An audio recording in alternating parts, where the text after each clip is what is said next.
Entonces lo que tenemos pues, que, por favor, desarrollar ahora justamente es eso, haciendo una introducción de lo que va a ser la próxima semana.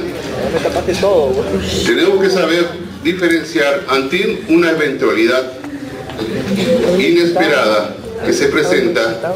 Muchas veces no estamos preparados y justamente el no estar preparados conlleva a la mayor cantidad de problemas, implicancias y muertes, etcétera, sobre la población. Y eso también va a depender mucho de la estructura y la economía que tenga la población. Si ustedes hacemos una comparación con Estados Unidos, la mayoría de las casas en Estados Unidos están aseguradas. Entonces hay un eventual huracán, un tsunami, un terremoto, qué sé yo, se destruye la casa, pero por el seguro inmediatamente es reconstruido y levantado esa casa. Usted sabe que la mayoría de nosotros en la población del Perú, casi, por no decir todo, casi ninguna casa está asegurada. Se destruye y la misma población tiene que levantar, salir de los escombros y nuevamente levantarse.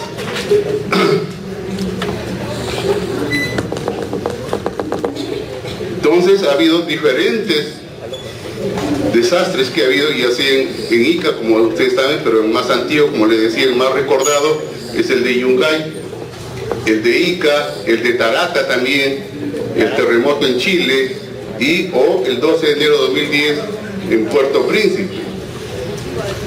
En los últimos 20 años, algunos desastres naturales como terremotos, ciclones tropicales, inundaciones y erupciones volcánicas han causado una pérdida de aproximadamente 3 millones de vidas en el mundo.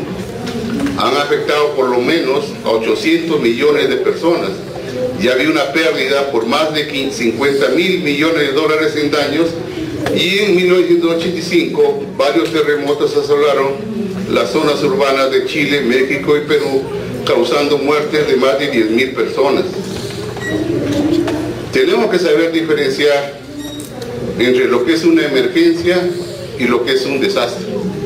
Emergencia es una situación que aparece ya sea por la combinación de factores conocidos y de origen natural y que se presenta en forma inesperada y que causa daño o alteraciones en las personas, los bienes, los servicios o el medio ambiente, pero sin exceder la capacidad de respuesta de la comunidad afectada.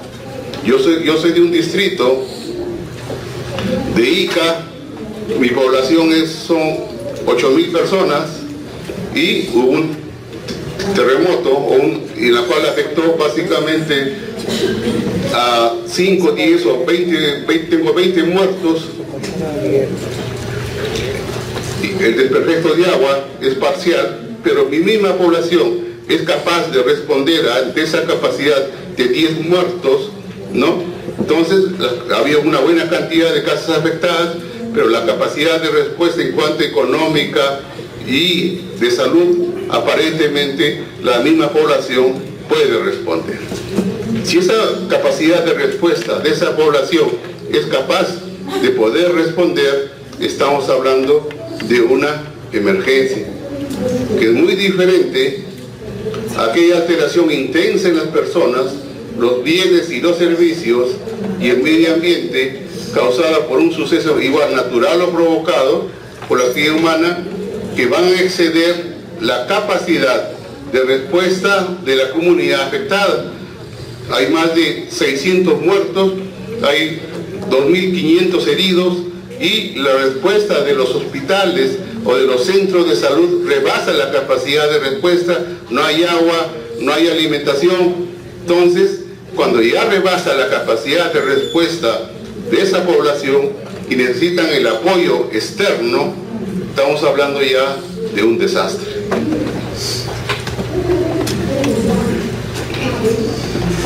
Ya sea un movimiento sísmico, un huracán o cualquier otro fenómeno extremo de la naturaleza, se va a convertir en desastre o catástrofe cuando ocasiona pérdidas humanas o económicas, pero que va a exceder esa capacidad de respuesta.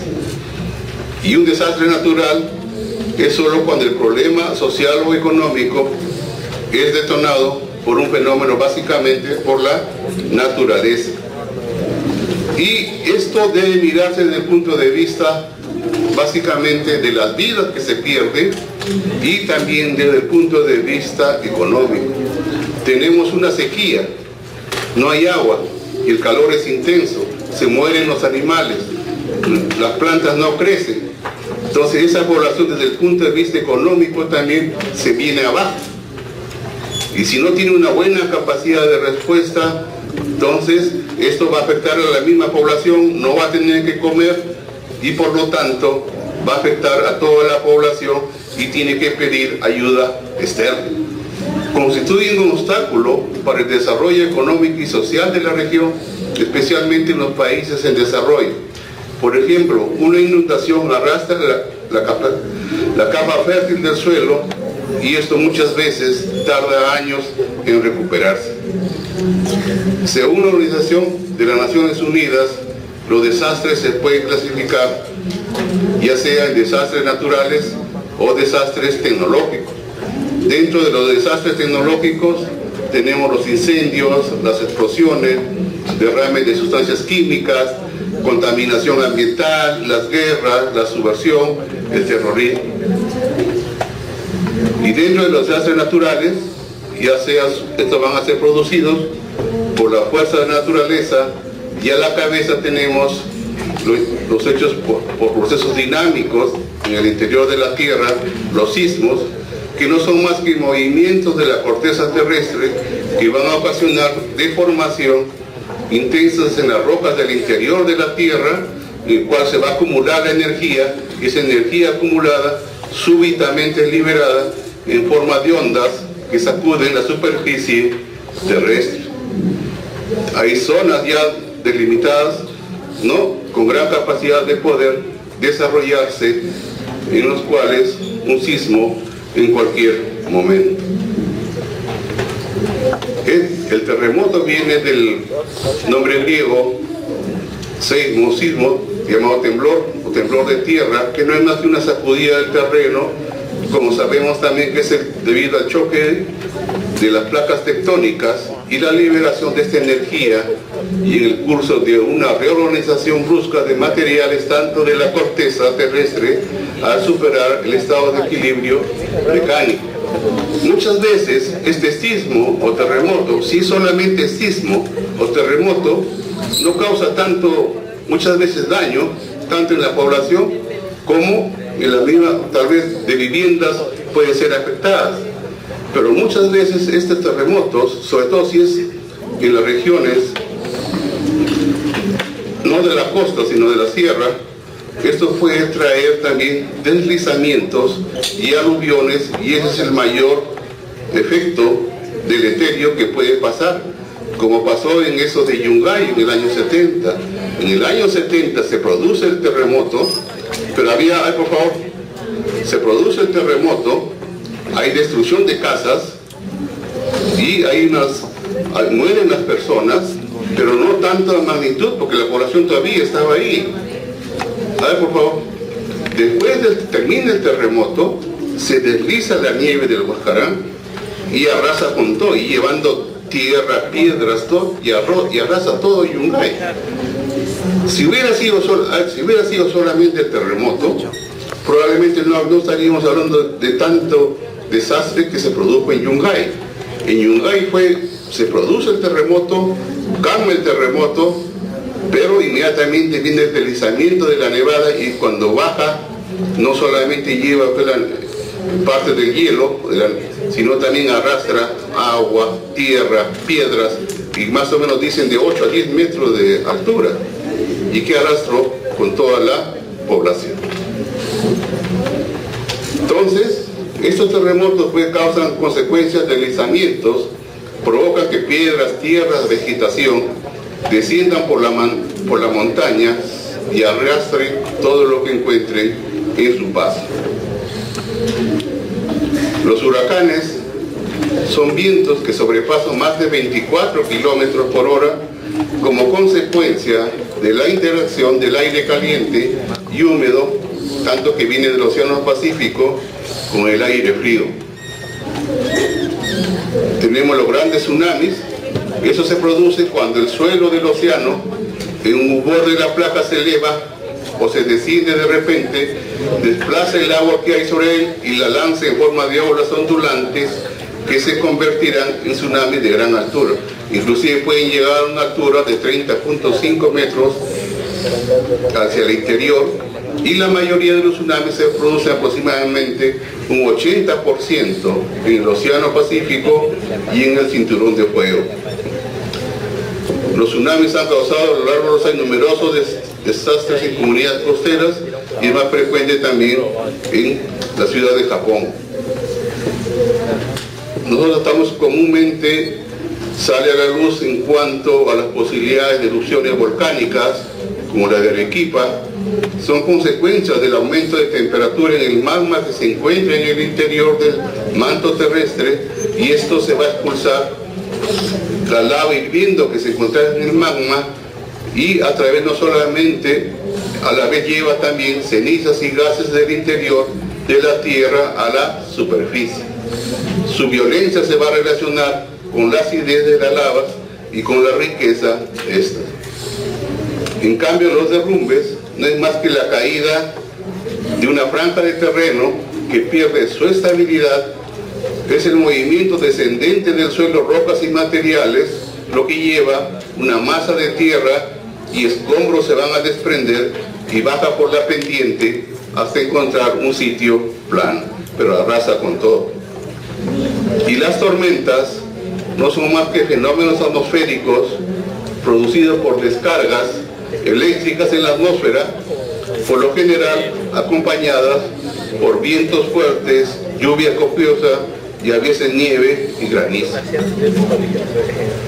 La luz o avalancha es un desplazamiento de una capa de nieve ladera abajo que puede incorporar parte del sustrato y de la cobertura vegetal de la pendiente. Y los huaicos, que es común en las carreteras, no son más que desprendimientos de lodo y rocas debido a precipitaciones fluviales o de lluvia, y su origen puede estar en una lluvia intensa o pueden originarse por el desborde de un río o laguna en las alturas. Y desastres generados por fenómenos meteorológicos y hidrológicos tenemos las inundaciones, las sequías, las heladas. Las inundaciones son lo más frecuentes, originadas generalmente por lluvias torrenciales o por deshielo, y esto va a alterar fundamentalmente la economía de la región, sobre todo si esta es básicamente agrícola.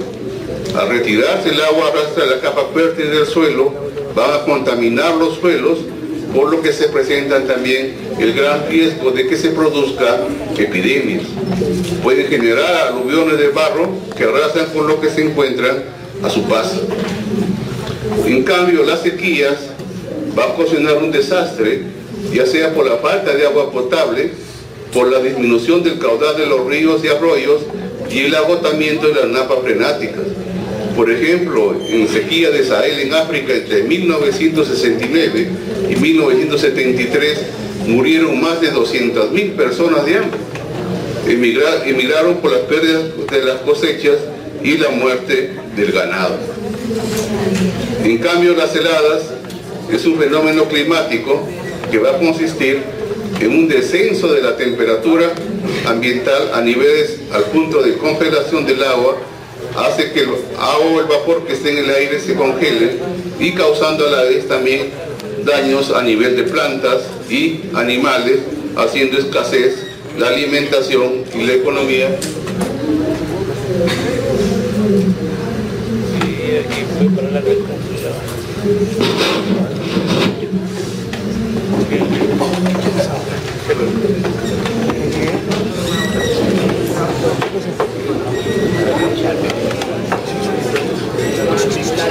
¿Te acuerdas cómo se cambia? un no tampoco la hace. No sabes siquiera qué es eso, ¿no?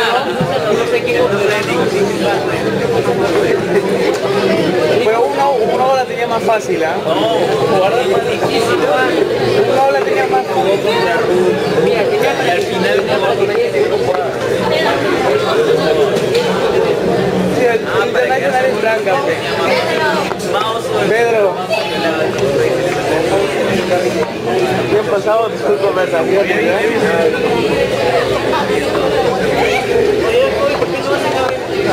Yo empezado ahí, ya te ha tirado lo que sigamos, por favor.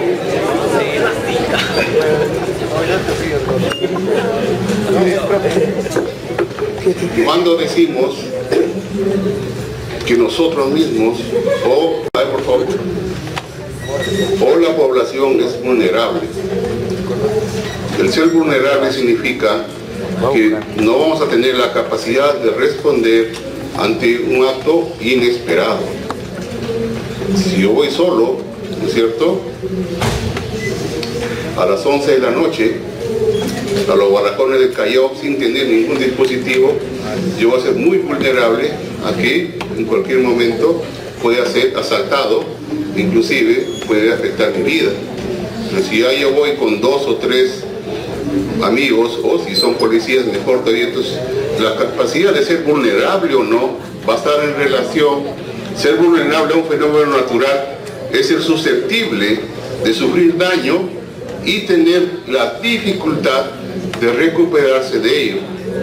Esta vulnerabilidad de los pueblos se da, por ejemplo, y eso común lo vemos sobre todo en nuestro país, cuando la gente ha ido poblando terrenos que no son buenos para la vivienda, por el tipo de suelo, por su ubicación inconveniente con respecto a huaicos, avalanchas, deslizamientos, inundaciones. Y eso lo hemos visto hace poco, lo que pasó en Chosica. Ustedes saben que en Chosica la población cómo está y la cantidad de muertos que ha habido también por la mala ubicación en cuanto a la población que ha ido poblando pero de mala manera y que ha ocasionado pues todo este acontecimiento. Cuando ha construido casas o cuando construye casas muy precarias, sin buenas bases o cimientos de material inapropiado para la zona, que no tienen la resistencia adecuada. Cuando no existen condiciones económicas que permitan satisfacer las necesidades humanas, dentro de los cuales debe contemplarse la creación de un hábitat adecuado, falta de ingreso o ingreso insuficiente. Entonces, ¿cuándo va a ocurrir un desastre? Cuando existe un desequilibrio entre la capacidad de respuesta, que es lo que yo puedo responder, y las consecuencias del evento propio que causó. Y cuando hablamos de riesgo, vamos a hablar de riesgo, la probabilidad de ceder un valor específico de daños sociales, ambientales y económicos en un lugar dado y durante un tiempo de exposición determinado. Si yo estoy en un lugar que sé que debajo del volcán y sé que en cualquier momento ya empieza a erupcionar, cuanto más tiempo esté en ese lugar y no tome las medidas previsorias, lo más probable que todo lo que se produzca de ese volcán cuando erupcione me va a afectar directamente a toda esa población. Entonces la ocurrencia y la intensidad de las alteraciones van a depender de este riesgo, que es igual amenaza por vulnerabilidad. Entonces este riesgo está en relación directa con la amenaza y la vulnerabilidad. Mayor amenaza, mayor riesgo. Mayor vulnerabilidad, mayor riesgo también de que las consecuencias sean bien deleterias. Y cuando hablamos de amenaza, estamos hablando del factor externo de riesgo de un sujeto o un sistema expuesto, representado por la potencial ocurrencia de un suceso de origen natural o provocado por la actividad humana y que puede manifestarse en un lugar específico con una intensidad y duración determinada. Entonces, si yo estoy debajo, mi población está debajo de la laguna, Entonces la amenaza de que en cualquier momento haga una lluvia torrencial, sobrepase el caudal de esa laguna y que esa laguna inunde toda mi población va a ser cada vez más frecuente. Y la vulnerabilidad, hemos dicho, lo que es el factor interno de riesgo de un sujeto o un sistema expuesto a una amenaza.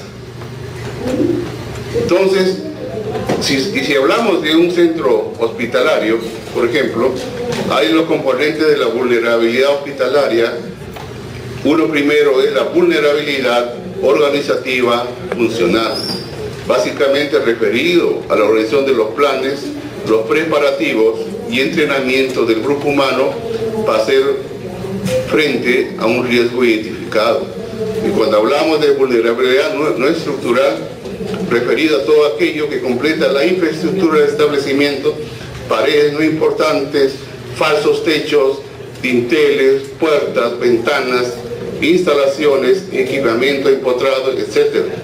Y básicamente la vulnerabilidad estructural está referido a los elementos que soportan el peso de un edificio: bases, cimientos, columnas, estructuras y vigas. Entonces, cuando no está bien diseñado y la estructura está mala, eso también tiende en cualquier momento, porque se dice que el centro hospitalario es el último que debe colapsar ante un determinado sismo.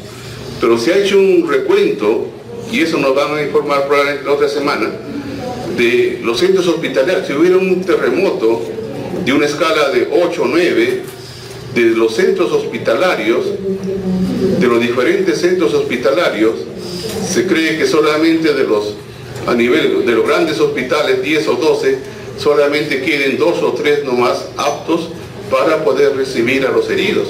Los demás hospitales colapsarían. Entonces, eso también está en relación a la capacidad de respuesta que podamos tener. Y hay lo que se llama el ciclo de los desastres, en lo cual este ciclo de los desastres básicamente está en cuanto a la capacidad de poder responder ante un determinado evento adverso. Este ciclo de desastres empieza con la prevención, la mitigación, la alerta, la preparación, la respuesta, la rehabilitación y finalmente la reconstrucción. Entonces, estas fases del ciclo de los desastres están en relación a lo que es el antes, el durante y el después. El antes tenemos que hacer en relación a lo que básicamente lo que hace la INDECI, a lo que es la prevención. Esta prevención, conjunto de acciones cuyo objeto es impedir o evitar que sucesos naturales o generados por la actividad humana causen desastres. La prevención, y esto debe intervenirse, la amenaza, la vulnerabilidad o ambas hasta eliminar el riesgo, y esto se puede intervenir reubicando a una comunidad asentada, por ejemplo, a orillas de un río que se puede desbordar en cada época de lluvia, reubicar una planta química ubicada dentro del perímetro urbano.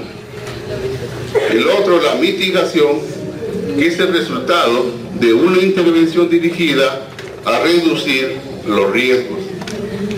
Y este objetivo de minimizar los daños va a estar dado porque no va a eliminar el riesgo, porque es probable la ocurrencia de daños, por lo tanto es necesario estar preparados, como por ejemplo reforzamiento estructural, reemplazo de tuberías antiguas y deterioradas, defensas ribereñas, construcciones de sismos resistentes, etc. Y el otro es la preparación, y esta preparación, conjunto de medidas y acciones para reducir al mínimo la pérdida de vidas humanas y otros daños, organizando oportuna y eficazmente la respuesta y rehabilitación. Y eso está dado por la capacitación, stock de medicamentos y suministros, procedimientos de atención médica con víctimas en masa, procedimientos de evacuación, sistemas de lucha contra incendio, y en eso es muy importante la formación de brigadas, ya sea en el centro laboral, en el centro hospitalario, o como también a nivel universitario, como ya se han formado acá en la universidad. Y lo otro también que tenemos que tomar en cuenta es la alerta, es el estado declarado con el fin de tomar las precauciones específicas debido a la probable y cercanía ocurrencia de un evento adverso. Una declaración de alerta se dice que debe ser accesible, debe ser inmediata, debe ser coherente y debe ser oficial, porque este oficial debe proceder de autoridades competentes que estamos próximos o se ha producido un evento adverso y tenemos que tomar las medidas correctivas. Y debe haber también un monitoreo, que es más que todo el conjunto de acciones para establecer el comportamiento de una amenaza. Y durante el desastre, nuestra capacidad de respuesta, que son las acciones llevadas a cabo ante un desastre y que tienen por objeto básicamente salvar vidas, reducir el sufrimiento y disminuir pérdidas en la propiedad. La rehabilitación, que es la recuperación a corto plazo de los servicios básicos e inicio de la reparación del daño físico, social y económico. Y viene ya después del desastre la reconstrucción, que es el proceso de reparación a mediano y largo plazo del daño físico, social y económico, en la cual la misma población trata de recuperarse para llegar a un nivel de desarrollo igual o superior al existente antes del evento. Entonces, dependiendo pues de esa capacidad de respuesta de esa población y la capacidad también o del daño que pueda haber producido ese fenómeno natural, vamos a ver si esto es solamente una emergencia o condiciona también un desastre. Una vez ya producido el desastre, ya una vez estamos ya en el llano, nos toca realizar el triaje. Hay la ayuda necesaria, vienen las diferentes ambulancias, y eso puede ser a nivel prehospitalario o a nivel hospitalario. Y este triaje se da en cuanto a lo que podamos determinar la gravedad de las personas y quienes requieren atención inmediata. Este triaje es una palabra francesa y originariamente un término militar que significa ordenar o separar, ya sea cuando el tiempo, el personal y los recursos humanos y materiales son insuficientes para afrontar la necesidad de una situación de desastre en la cual hay una gran cantidad de víctimas. Este triaje o clasificación es el único método para proveer un máximo de beneficio a la mayoría de las víctimas o heridos en masa. Este triaje se va a categorizar dependiente del beneficio que puedan separar de la atención médica y no tanto de la severidad del trauma, ya que el sistema de prioridades es totalmente diferente a una situación normal donde la víctima más grave tiene prioridad.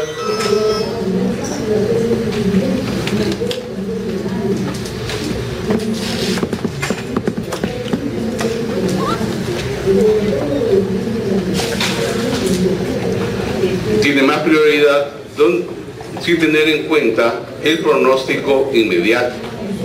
Y este triaje debe ser llevado a cabo por médicos de mayor experiencia clínica, ya sea en reanimación cardiopulmonar y emergencia.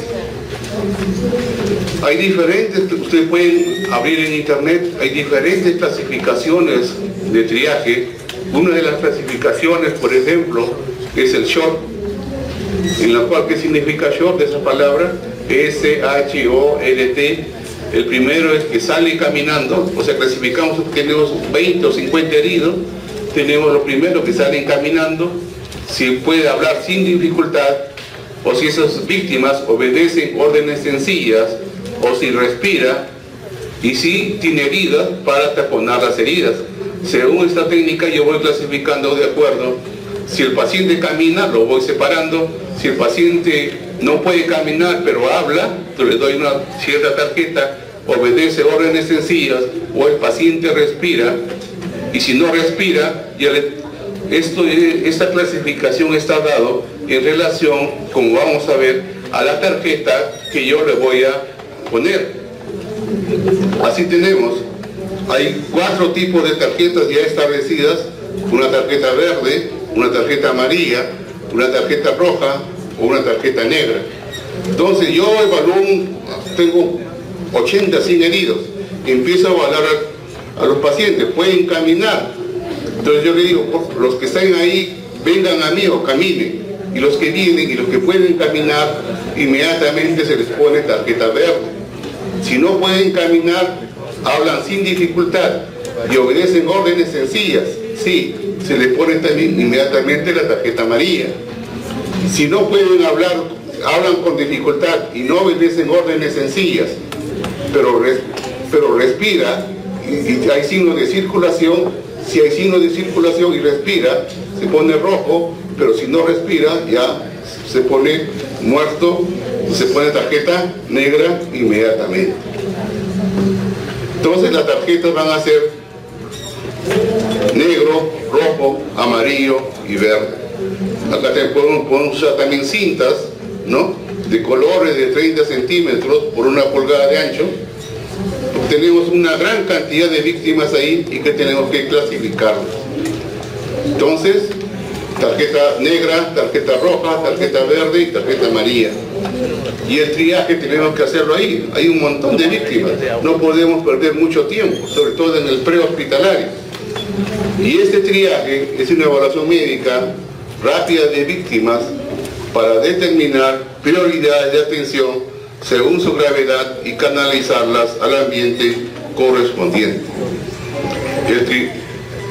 El triaje es diferente en situaciones normales y en desastres. En este último, el triaje lo determina la edad, la probabilidad de sobrevivir y los padecimientos concomitantes. Tipo de triaje por su ubicación, prehospitalario y hospitalario. Entonces, en el nivel 1 o nivel primario, ¿cuál es el nivel 1 o nivel primario? Eso también lo vamos a hacer en la práctica.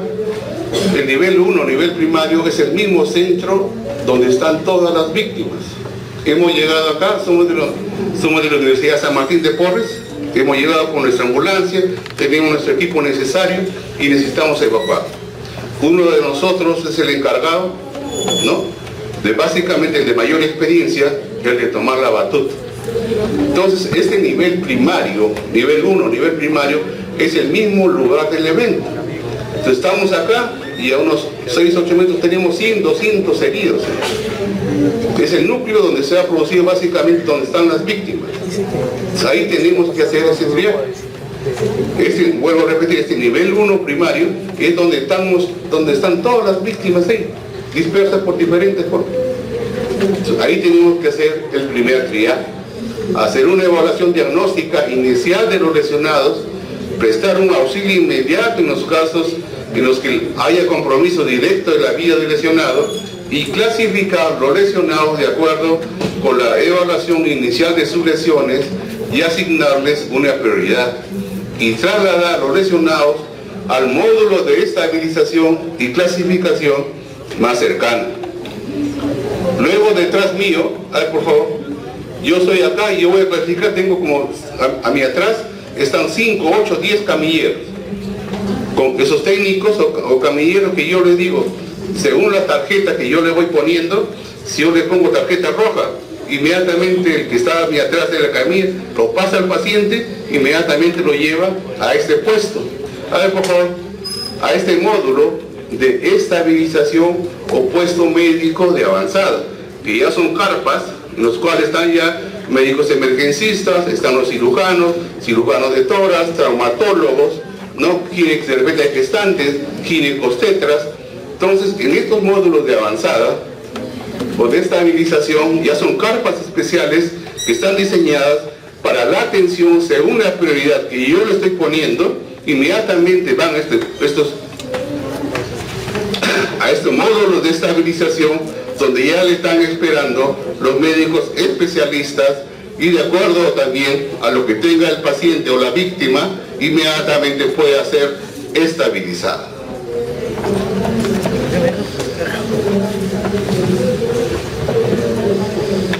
Entonces, en esto va a ser, sus objetivos van a ser revisar la prioridad de las lesiones provenientes de la zona de impacto, o sea, de lo que yo estoy trasladando a ese puesto de avanzada. Según lo que yo le pongo la tarjeta, inmediatamente es evaluada en este puesto médico de avanzada y evalúa su estado clínico.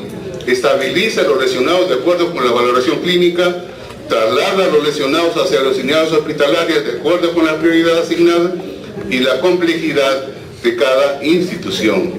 Llevar un registro colectivo adecuado de todos los casos atendidos. Una vez que es estabilizado en ese puesto médico de avanzada, y atrás de ese puesto médico de avanzada están las ambulancias.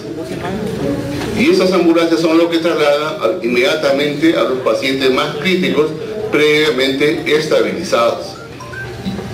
Y inmediatamente se hace una coordinación a nivel hospitalario y a nivel hospitalario también llegan los pacientes con mayor prioridad. Y a nivel hospitalario igual se revisan las prioridades de los lesionados, así como hay un triaje prehospitalario que somos nosotros, a nivel hospitalario se genera también otro triaje, porque en mi triaje inicial puede haber sido verde, o sea, puede ser más o menos, pero cuando llega al hospital ya llega mal.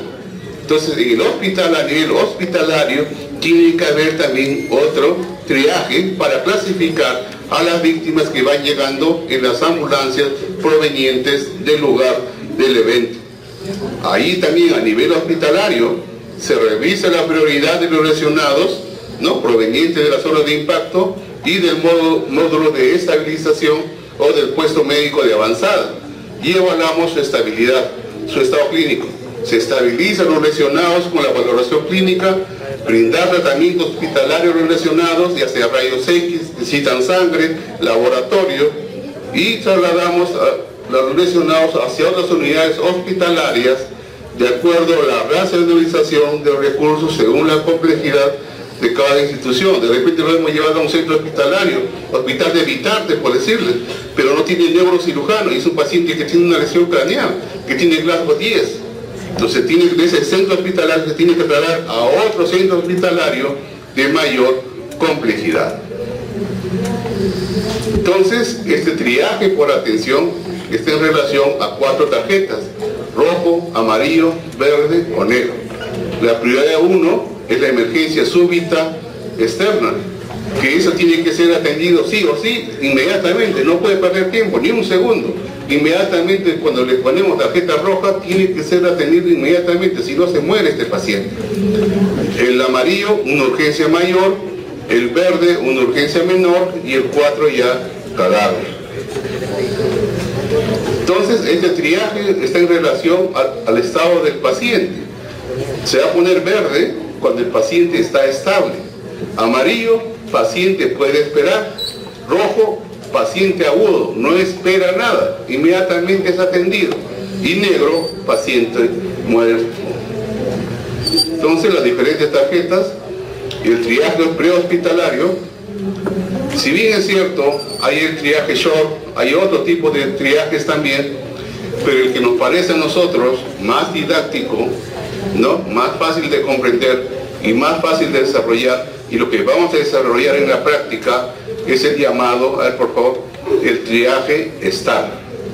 El triaje STAR va a evaluar básicamente si respira o no respira, si tiene pulso y el estado de conciencia.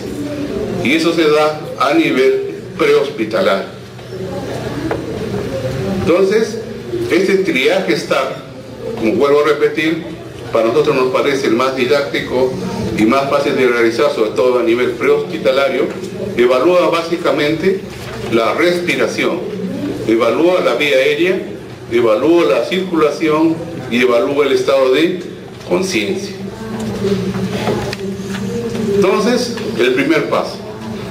Estamos en el lugar del evento, hemos llegado nosotros, somos los rescatadores.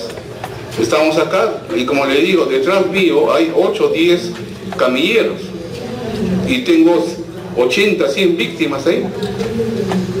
Entonces, en esta primera parte, yo he llegado acá, ya llegué, tengo mi puesto de avanzada que está con la carta, con los médicos especialistas esperando, según la tarjeta que yo le ponga, para que puedan ser atendidos inmediatamente en el puesto médico de avanzada, y más atrás del puesto médico de avanzada están las ambulancias para que los sean trasladados al centro hospitalario más cercano y apropiado.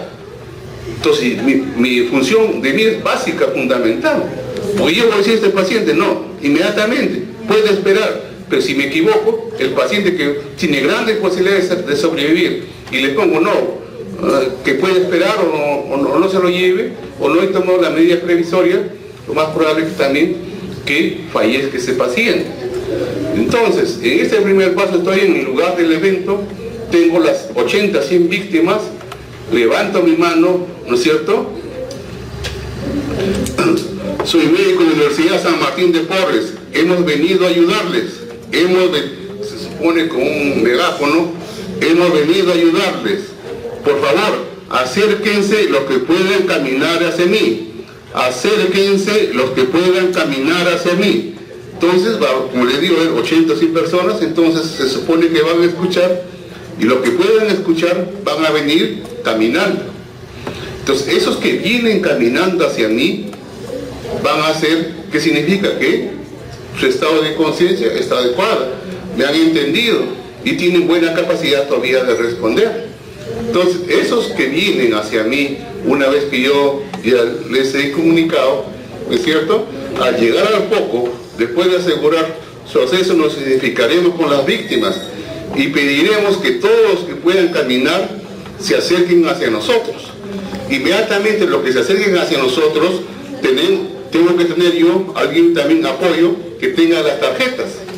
Los que se acercan a nosotros, vienen caminando, inmediatamente el que nos apoya le va a poner tarjeta verde.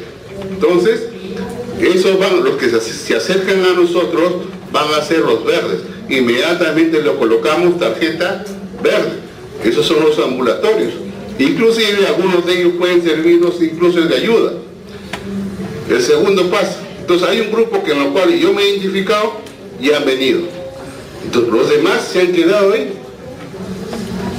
Los que se quedan, se da en el grupo de los que no caminan, procediendo a volar, inmediatamente ya voy, ahí sí, ya vi los que han venido hacia mí, pueden ser 8, 10 o 15, y los demás están ahí en el suelo. Inmediatamente me acerco, ahí sí ya voy de víctima en víctima. Inmediatamente me acerco y evalúo si respira o no respira. El siguiente paso es ver si respira o no respira. Si no respira, supongamos que está en apnea o respira mal, y tengo que ver tengo que hacer la permeabilidad de la vía aérea. Si no respira o está respirando de forma muy dificultosa o agónica, pero yo cuando hago la permeabilidad de la vía aérea, ¿no es cierto?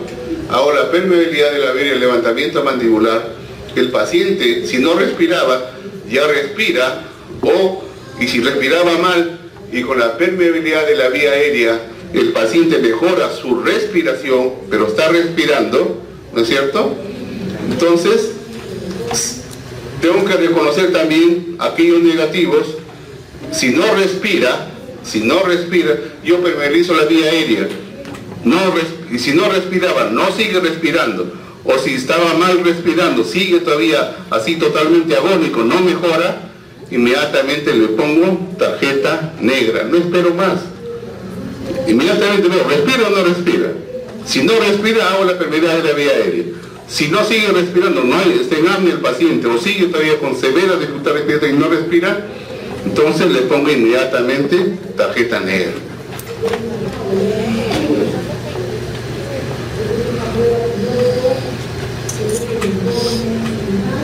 Pero si el paciente parcialmente le hago la permeabilidad de la vía aérea, el paciente, los que no respiraban, ya empieza a respirar o mejora su respiración al hacer la permeabilidad de la vía aérea, inmediatamente le pongo como rojo, pero está respirando y mejora con la permeabilidad de la vía aérea, inmediatamente le pongo rojo.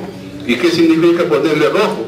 Ya no evalúo más, los demás pasos ya no evalúo, le pongo inmediatamente la tarjeta roja.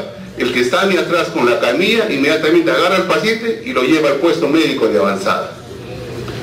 Si el paciente respira, se procederá a evaluar la frecuencia respiratoria, lo cual, si es mayor de 30, se cataloga como rojo. Aparentemente respira el paciente, pero el paciente tiene más de 30 o menos de 30. Tiene más de 30, 35, 40, y está respirando rápido, está con taquimia. Inmediatamente ya no evalúo nada más. El paciente está con 38, 40 de respiración. Inmediatamente, ¿qué hago? Le pongo tarjeta roja. ¿Y qué significa ponerle tarjeta roja? Ya no le evalúo más. Inmediatamente, como ya le puse tarjeta roja, viene el que está a mí atrás con la camilla, lo pasan a la camilla, volando lo llevan al puesto médico de avanzada. Si la frecuencia respiratoria es menor de 30, pasaremos a evaluar la circulación mediante la frecuencia del pulso o el llenado capilar. Si la frecuencia del pulso es mayor de 100, palpamos el pulso y es mayor de 100, o el llenado capilar es mayor de 2 segundos, lo catalogamos inmediatamente como rojo. Entonces, paciente respira, tiene una frecuencia respiratoria menos de 30, pero le palpamos pulso y tiene 120, 125, inmediatamente le ponemos tarjeta roja. El paciente le hacemos el llenado capilar y demora nuevamente para el llenado capilar 8, 10, 15, 20 segundos, inmediatamente también le ponemos tarjeta roja. Ya no evaluamos más y pasamos a la siguiente víctima. Si el llenado capilar es menor de 2 segundos o la frecuencia de pulso es menor de 100, se evalúa su capacidad de respuesta, estado mental. Si al evaluar el estado mental el paciente no responde, entonces se cataloga como rojo. Tiene pulso, respira, ¿no es cierto? Respira menos de 30, su frecuencia cardíaca menos de 100, pero el paciente al estimularles hace un movimiento solamente de quejidos y no responden a lo que estamos, al estímulo auditivo, menos al estímulo doloroso, entonces inmediatamente lo catalogamos como rojo. Pero en caso contrario, si responde, tiene una frecuencia cardíaca menos de 100, una frecuencia respiratoria menos de 30, pero no se nos han acercado, por ejemplo, tiene una fractura de tibia tiene, pero el paciente no va a responder, tiene una frecuencia cardíaca menos de 100, una frecuencia respiratoria menos de 30, ¿no? Pero no puede caminar, pero sí responde, entonces lo ponemos como amarillo.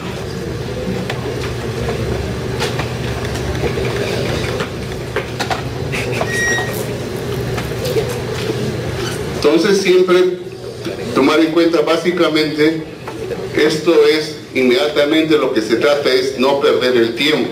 Inmediatamente yo le pongo tarjeta roja, inmediatamente el paciente es evacuado al puesto médico de avanzada.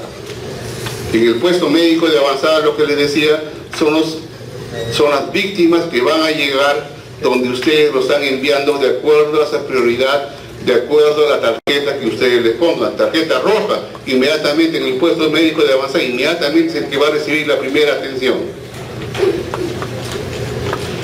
Rojo, a quienes le ponemos rojo, por ejemplo, algunos ejemplos que van a requerir estabilización inmediata y comprende a las víctimas: pacientes en shock, pacientes con severa dificultad respiratoria, pacientes con traumatismo cráneoencefálicos, con pupilas asimétricas, hemorragia externa no controlada, evisceración, trabajo de parto activo con sangrado vaginal, intoxicación por inhalación o glasgo de 4 a 8. Amarillo, requieren vigilancia directa, pero pueden diferirse un poco su atención. Pacientes con riesgo de shock, ¿no? Fracturas abiertas, quemaduras severas, estado de inconsciencia, dolor torácico y un Glasgow de 9 a 13. Y verde, pueden esperar o no requieren tratamiento inmediato, fracturas menores, una fractura de radio, ¿no? Heridas y quemaduras menores, quemaduras de primer grado, trabajo de parto normal, que este trabajo de parto es normal, no hay pérdida sanguínea, no hay mayor cosa, o lesión medular lumbar. Y negro, víctimas gravemente lesionadas y sin esperanza de supervivencia. Cuando llegamos a aquel paciente que tiene la exposición, lesión a nivel del hueso craneal y que tenga exposición de masa encefálica, que el cerebro esté saliendo, ¿no? A nivel de la fractura que tiene a nivel de la cabeza, que es el más común, y que esté con una respiración agónica. Lo más probable es que ese paciente ya inmediatamente así respire o tenga respiración agónica, le pongamos tarjeta negra, ¿no? Entonces, de acuerdo al estado de lo que evaluemos inmediatamente, podemos ponerle tarjeta roja, tarjeta amarilla, tarjeta negra o tarjeta verde. Y inmediatamente es evacuado al centro hospitalario, y en ese centro hospitalario nuevamente tienen que hacer un nuevo triaje para la clasificación de estos pacientes.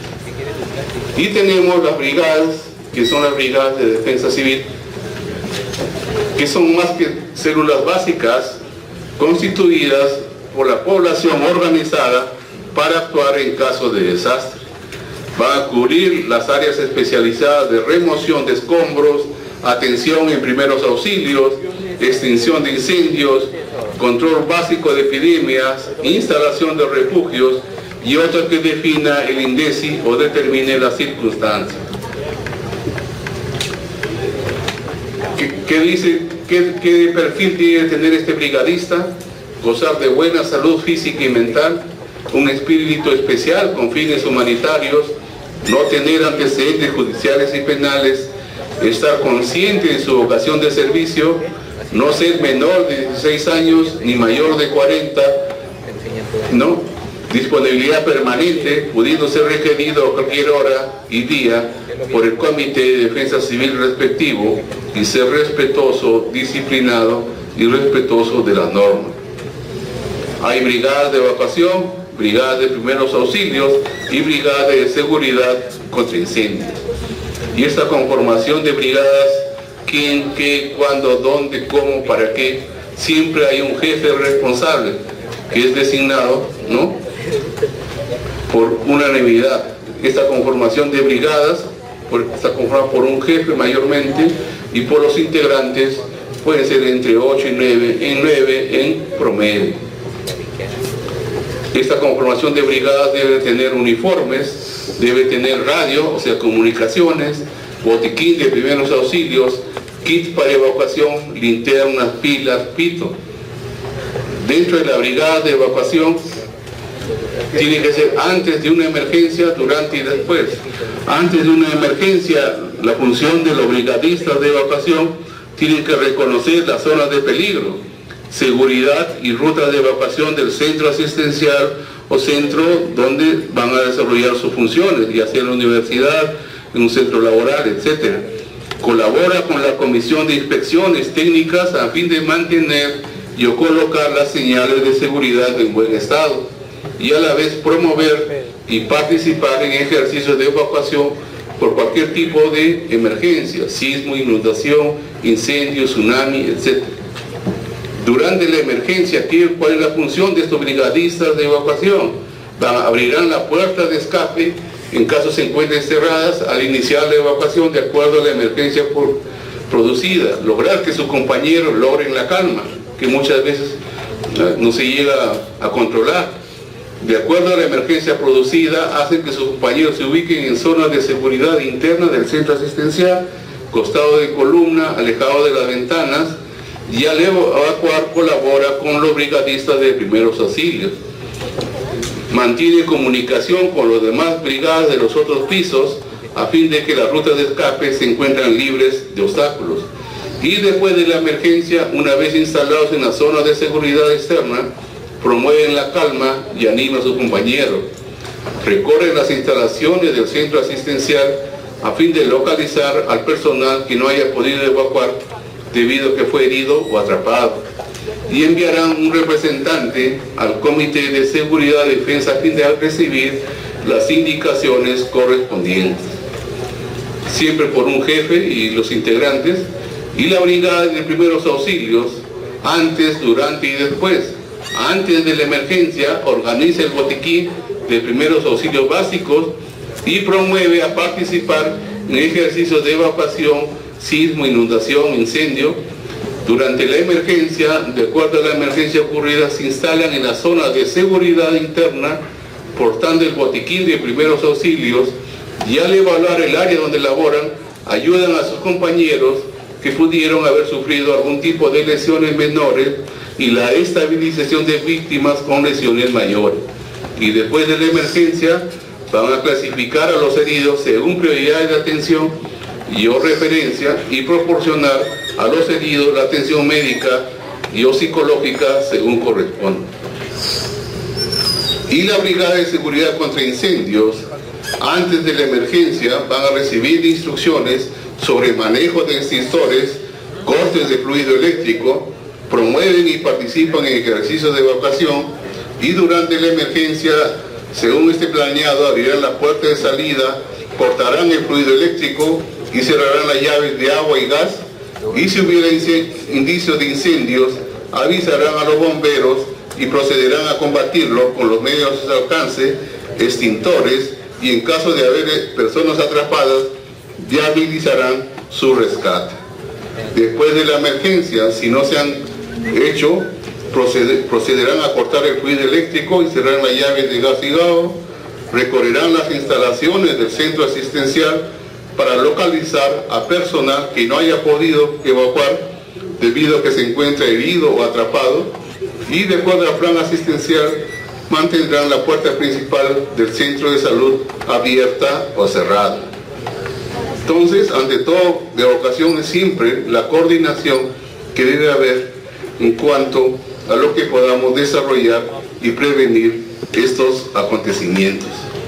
La participación de los sistemas de salud, y en todo esto se basa en lo relacionado a lo que es la prevención y más prevención. Escenarios, siempre debemos tener la simulación, los simulacros, que aparentemente muchos lo toman así de reojo nada más, sino la importancia que debemos tener ante una eventualidad que se puede presentar en cualquier momento. Entonces, el plan de asistencia debe considerar lo siguiente: instrucción y entrenamiento del personal médico y de enfermería de la institución para la atención de los casos de emergencia y cirugía derivada de los mismos, y también el acuartelamiento inmediato de los médicos y enfermeras y auxiliares para brindar la atención médica requerida al producirse un desastre. Inmediatamente debe haber los médicos de retén, enfermeras de retén, son llamados inmediatamente, y las guardias se prolongan hasta la ocurrencia de las víctimas y la estabilización de los mismos. En un país altamente sísmico como es el caso del Perú, y esto lo más extraño es que no ocurran sismos, dicha situación debe ser tomada en cuenta para orientar las medidas de prevención. Y nuestra única posibilidad de tener menos víctimas es básicamente la prevención. ¿Alguna pregunta?